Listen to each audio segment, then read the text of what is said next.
আজকাল আমরা বলি ধর্ম যার যার উৎসব। এখন কথা হলো, উৎসব তো ধর্মকেন্দ্রিক, উৎসব মানে বিয়ের উৎসব না।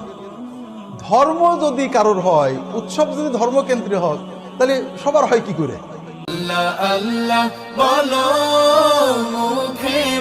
কারণ প্রত্যেক ধর্মের বিশ্বাসী বলে ওইতে অন্যায়।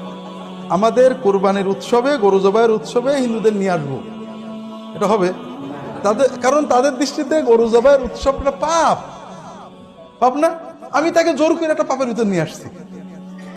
ঠিক তেমনি তাদের মূর্তি পূজার উৎসবে, হ্যাঁ তাদের মূর্তি পূজার প্রোটেকশন আমাদের, তাদের ধর্ম পালনের স্বাধীনতা আমাদের দিতে হবে, কিন্তু আমি তার ধর্ম উৎসবে যাবো, আমার দৃষ্টিতে এটা পাপ, আমি তো তার পাপে শরীক হতে পারি না। ঠিক আছে না?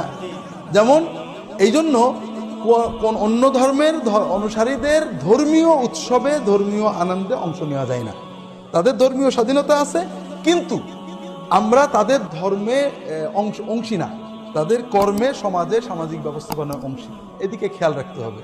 এইভাবে অন্য ধর্মের অনুসারীরা বললে সালাম, শুভেচ্ছা, ভালো আছে, আল্লাহ ভালো করুক, অথবা যেটা আমরা সামাজিক শিষ্টাচার বজায় রাখি, কিন্তু তাদের অনুষ্ঠানে যাওয়া, দেখা, বসা, এটার মানে কি?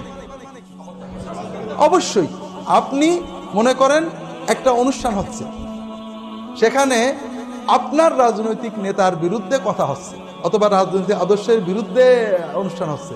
আপনি যদি কোনো রাজনৈতিক আদর্শে বিশ্বাস করেন, ওখানে বসতে পারবেন? আপনি গণতান্ত্রিক ব্যবস্থায় তাদের কথা বলার স্বাধীনতা দেবেন। আপনি মেয়র হলেও আপনি তার প্রোগ্রাম বন্ধ করবেন না, কারণ এটা অধিকার, কিন্তু আপনি সেখানে বসতে পারবেন না, হাততালি দিতে পারবেন? পারবেন না।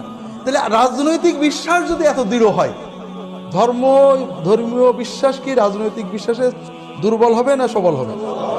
রাজনীতি আমরা সবাই জানি মানুষের বানানো, এটা জাগতিক বিষয়। আর ধর্মীয় বিশ্বাস আল্লাহর দেওয়া, এটা আমরা দাবি করছি যে আমি আল্লাহকে বিশ্বাস করি। আল্লাহর দেওয়া বিশ্বাসটা যদি এত দুর্বল হয়, একজন লোক আমার বিশ্বাস অনুযায়ী মহাপাপ করছে, আমি তাকে তালি দিচ্ছি, তাহলে বোঝা গেল এই পাপকে আমি পাপ মনে করছি না, তখন আমি ওই পাপের শরিক হয়ে যাচ্ছি। আল্লাহু আলাম।